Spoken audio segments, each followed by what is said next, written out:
Jared Polin, FroKnowsPhoto.com, and this is a new series called 30 for 30, where I do 30 rapid-fire critiques in 30 days, 15 Adorama picks, and 15 Squarespace rapid-fire critiques. If you want to see all of the rapid-fire critiques in one place, go ahead, click up on the screen right now. We'll take you over to the website to do that, but let's get into a critique. Here we go with another Squarespace rapid fire critique, part of my 30 for 30 reviews. That's 30 critiques in 30 days. And this time we've got Jesse Childress Photo. This is not designed off of a Squarespace site, but it looks pretty good. But if you'd like to check out Squarespace, go to squarespace.com/fro to get your 14-day free trial.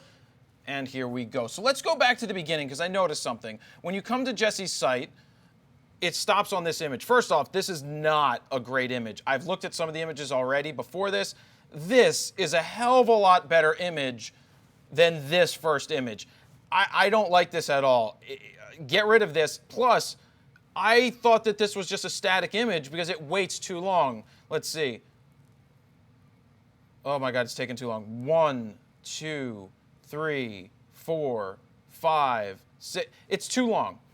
Quicker, boom, change, boom, change, boom, change. This is the beginning of your site. Let people see them quicker, because I just want it to go through quicker, and use your best of the best. This is not the best image. It's too dark in the face. But anyway, all right, where does home take us? Home takes us right back to here. Portfolio. Let's take a look at portfolios. Before we do that, let's make sure this is a responsive website. It is responsive. So whatever he's using, it's a SmugMug site. Okay, so SmugMug, responsive. SmugMug does a good job with sites too. So we've got this. We've got all too many photos. Right off the bat, too many photos under portfolio. What happens when we click here? Can we go through? Yes, this goes through very well, very seamless, very easy to use. Seattle wedding photography. Oh, and it even pops up their information down at the bottom. So this is nice. I can go through here quickly. I can also click a play button. If I want to click a play button, click here to get out of it. Easy. The problem is too many photos. You got to cut back on the amount of photos for your portfolio here. I want to see your best 15 to 20. A lot less than this. And you can break it down into formals. You can break it down into candids. So you could have multiple types of portfolios, because right now, this is just a mishmash of images that I'm going to sit there and be like, I want you to direct me to your best work. And in order to do that, you could do pre-wedding, you could do details, you can put it all together, you can have your best portfolio, bam. Pick your best 10, 15 shots and show those, and then under the portfolio have pre-wedding, post-wedding, the party. Just show some different things in case that's what people want to see. I like up here, you have your social buttons. Let's see, reviews. All right, we've got 2 reviews. I'd like to see more reviews. Obviously, the more reviews you have, the better off it's going to be, so try to get more reviews up there. Client galleries. Wow, with all of these clients, you should have a hell of a lot more reviews than 2. So look, if you're going to have reviews, testimonials are great. Getting somebody telling you about how good you are means a lot when you share that with people, and then share the images that you have of them, because people absolutely love to see that. They like to see the quality work, and then they're going to go ahead and see the testimonial that they gave you. But if you have a ton of clients, then you should have a hell of a lot more reviews than 2. So if you're going to have reviews at all, make sure you have at least 5. I mean, I'm just going to count and just say 5. And then have more, and just keep adding to it. Make sure it's part of it, and you don't ask for a testimonial before. You ask for a testimonial after you know they're happy with their work. You say, hey, by the way, I'd love to get a quote from you. Could I post a quote from you? And generally speaking, you don't even need to ask them for a quote. I mean, you will ask them, but if you follow them on Facebook or wherever they're going to post the images that you let them post, they usually say things like, what an unbelievable capture from the day. And you go, hey, do you mind if I use that as a quote on my website? They do the work for you. All right, so going through, I'm sure I can't click on this. I can click on that. Oh, that's interesting. I thought client galleries would be locked up, because usually they would be locked up, because if it's a client, you kind of don't want to show all of their work, unless they gave you permission. But this is what I'm talking about. You've got these different things. These are, in essence, different portfolios or photo studios. I'm not sure that I would call this client galleries. Client galleries denotes to me that it's really someplace that they log in to see their galleries. About me. wow, look at your picture. Look, if you're gonna have a square box like this, you better put a picture of you in there or something in there. I'm a pretty simple guy who loves spending time with my wife and son and taking photos. Unfortunately, there are only so many photos that my wife can handle me taking of her and our son, so I must take photos of other people. I like that. That works. It's funny. It's cute. It's talking about you. You're talking about your work. You're passionate. My passion for photography started in junior year of high school. I like hearing your personal story, but I want to see your photo. Services. All packages include free, password-protected online hosting.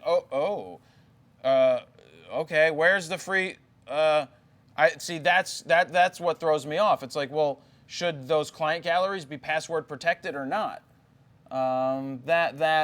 Services, engagement, 300. I would get rid of all pricing whatsoever from your site. Don't do that. You're scaring people away, or maybe telling people you may be too inexpensive. That's just something right there. I don't put prices on sites. You can say starting at. That's fine to say starting at, but when you start listing things, you may be selling yourself short. Portrait session starts $70.75 for a headshot, $150 for a portrait. Let people contact you and ask for pricing. Then you can send them a price sheet. But I don't put pricing online. There's multiple reasons. One, other people will look at your pricing. Two, when I say other people, I mean other photographers. And then when people come to your site, they'll be like, I can't afford that. Or, that's too little. I think they're undervaluing. But maybe if you get them on the phone, you have a better chance of closing the deal. Wait a second. Client testimonials and reviews. Are they the same thing? Yes, they're the same thing. Well, on your either have reviews on one page or have them right here, but don't do what you just did here. Contact me. Well, there's a photo. That's interesting. You don't have your photo here, so make sure you get your photo there. Look, this is a simple website. It does the job. SmugMug does a great job with websites. If you have a SmugMug and you still want to use Squarespace, Squarespace has a plugin that allows you to use SmugMug and then sell images through it, which they're good at doing. Separate the galleries, like I said earlier. Be careful with the testimonials. That's important. And really, everything that I said is kind of, I don't need to reiterate it here. I get yelled at all the time for reiterating it. But I'm pretty happy with the site. It's clean. It's responsive. It gets to the point. Just make those subtle tweaks, and I think you'll be better. And I hope that this helps everybody out there with your own website, because I make these because if you can take one tip and make your site better because something resonates and makes sense, then I've done my job, and this is helping you and many people out there. So that's another 30 for 30. This time it's a rapid-fire Squarespace critique. If you haven't checked out Squarespace, go to squarespace.com/fro to get your 14-day free trial. And after that, if you decide that you like it, please use the code FRO at checkout to get 10% off your first order. So that means if you sign up for a year, you're going to save 10% off the first year, bringing the monthly fee to like $8 a month for hosting and the entire service and 24/7 customer service. Unbelievable. I personally use it for jaredpoland.com. I think you'll like it, so go ahead, give it a check it. Go ahead and check it out. If you don't like it, no harm, no foul. That's where we'll leave it. Thank you guys for watching. Jared Poland, FroKnowsPhoto.com. See ya. To check out all the videos from this 30 for 30 series, go ahead and click up on the screen right now. It's going to take you over to the post over on FroKnowsPhoto.com, where you can see all 30 posts once they are live.